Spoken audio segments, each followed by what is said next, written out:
ಸ್ನೇಹಿತರೆ, ಎಲ್ರಿಗೂ ನಮಸ್ಕಾರ. ಜಾಗತಿಕ ರಾಜಕೀಯದಲ್ಲಿ ಇದೀಗ ದೊಡ್ಡ ಸಂಚಲನ ಮೂಡಿಸುವ ಸುದ್ದಿಯೊಂದು ಹೊರಗಡೆ ಬೀಳ್ತಾ ಇರುವಂಥದ್ದು. ಅಮೇರಿಕ, ಇರಾನ್, ಇಸ್ರೇಲ್ ನಡುವಿನ ಸಂಘರ್ಷ ತೀವ್ರಗೊಂಡಿರುವ ಬೆನ್ನಲ್ಲೇ ಇರಾನ್ನ ನೂತನ ಪರಮೋಚ್ಚ ನಾಯಕ ಮುಜಿತಬಾ ಖಮೇನಿ ಅವರ ಬಗ್ಗೆ ಗಂಭೀರ ಸುದ್ದಿಯೊಂದು ಹರಿದಾಡ್ತಾ ಇದೆ.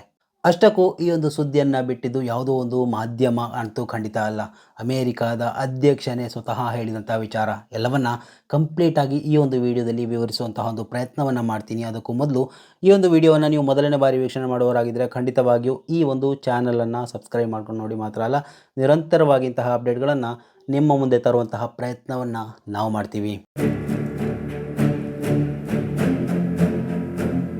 ಅಮೇರಿಕ, ಇಸ್ರೇಲ್, ಇರಾನ್ ನಡುವಿನ ಸಂಘರ್ಷದಲ್ಲಿ ಆಯತುಲ್ಲಾ ಅಲಿ ಖಮೇನಿ ಅವರ ನಿಧನದ ನಂತರ ಮುಜಿತಬಾ ಖಮೇನಿ ಅವರು ಅಧಿಕಾರವನ್ನು ವಹಿಸಿಕೊಂಡಿದ್ದರು. ಆದರೆ ಅಧಿಕಾರ ಸ್ವೀಕರಿಸಿದ ಕೆಲವೇ ಗಂಟೆಗಳಲ್ಲಿ ಅಮೇರಿಕ ನಡೆಸಿದ ವೈಮಾನಿಕ ದಾಳಿಯಲ್ಲಿ ಅವರು ಗಂಭೀರವಾಗಿ ಗಾಯಗೊಂಡಿದ್ದಾರೆ ಮತ್ತು ಕೋಮಾ ಸ್ಥಿತಿಯಲ್ಲಿದ್ದಾರೆ ಅಂತ ಕೆಲ ಅಂತಾರಾಷ್ಟ್ರೀಯ ಮಾಧ್ಯಮಗಳು ವರದಿ ಮಾಡ್ತಾ ಇರುವಂಥದ್ದು. ಈ ಒಂದು ಭೀಕರವಾದಂತಹ ಸಂಘರ್ಷದಲ್ಲಿ ಅವರ ಕಾಲುಗಳಿಗೆ ಗಂಭೀರವಾಗಿ ಗಾಯವಾಗಿದ್ದು ಅವರು ಸಿನಾ ಯೂನಿವರ್ಸಿಟಿ ಆಸ್ಪತ್ರೆಯ ICUವಿನಲ್ಲಿ ಇದ್ದಾರೆ ಎನ್ನುವಂತಹ ಮಾಹಿತಿ ಕೂಡ ಹೇಳಲಾಗ್ತಾ ಇದೆ.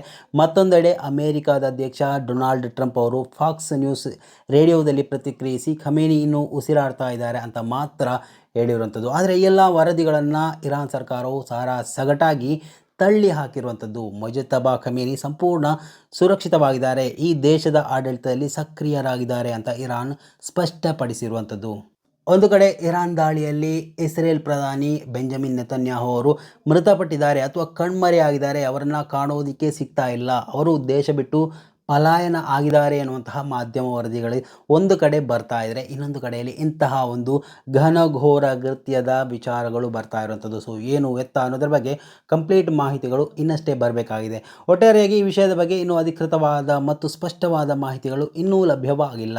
ಯುದ್ಧದ ವಾತಾವರಣದಲ್ಲಿ ಇಂತಹ ವದಂತಿಗಳು ಸಹಜವಾಗಿ ಹರಡ್ತಾ ಇರ್ತವೆ. ಮುಂದಿನ ಬೆಳವಣಿಗೆಗಾಗಿ ನಾವು ಕೂಡ ಕಾಯಬೇಕಿದೆ. ಸೊ ಈ ವಿಚಾರದಲ್ಲಿ ನಿಮಗೆ ಏನು ಅನಿಸ್ತಾ ಇದೆ ಅನ್ನೋದರ ಬಗ್ಗೆ ಅಭಿಪ್ರಾಯಗಳನ್ನು ಕೂಡ ಕಮೆಂಟ್ ಮಾಡಿ. ಮುಂದಿನ ಮಾಹಿತಿಯೊಂದಿಗೆ ಮತ್ತೆ ಭೇಟಿಯಾಗೋಣ. ಅಲ್ಲಿವರೆಗೂ ನಮಸ್ಕಾರ.